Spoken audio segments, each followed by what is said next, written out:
महाराष्ट्र के नागपुर में हुई जी हां घटना के बाद में पूरा माहौल इस वक्त तनावपूर्ण हो गया है। महाराष्ट्र के नागपुर में दो समुदायों के बीच में जिस तरीके से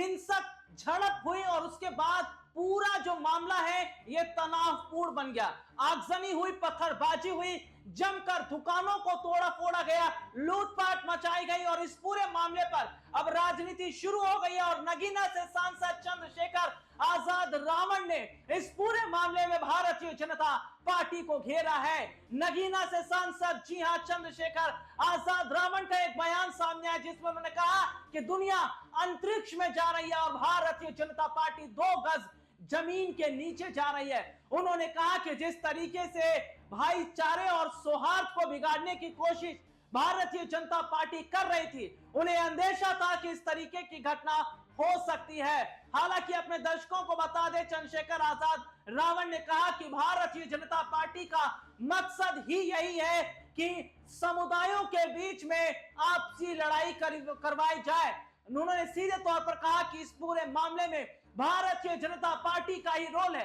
क्योंकि बीते कुछ समय पहले अगर देखा जाए या कुछ दिनों से औरंगजेब का मामला चल रहा है और औरंगजेब की कब्र को हटाने की मांग उठ रही है। जिस तरीके से समाजवादी पार्टी के जी हां बड़े चेहरे मैं अगर बात करूं, जिस तरीके से बड़ा बयान दिया था जी हां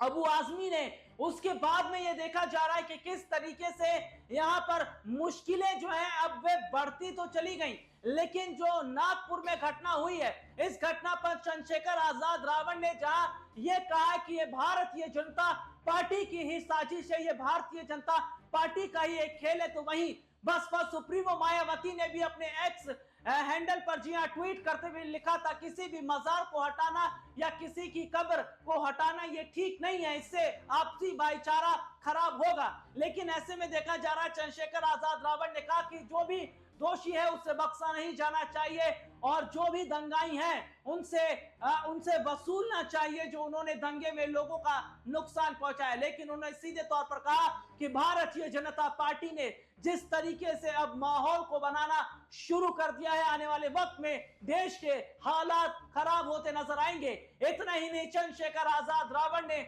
जहां इस पूरे मामले में सीएम देवेंद्र फडणवीस से इस्तीफे की मांग की है, तो वहीं ये भी वे कह रहे हैं कि भारतीय जनता पार्टी की सरकार में इस तरीके से दंगा होना यह बताता है कि किस तरीके से यह सब सुनियोजित तरीका है ताकि देश के मुद्दों को दबाया जा सके और हिंदू मुसलमान जैसे दंगों को कराकर जनता को भटकाया जा सके।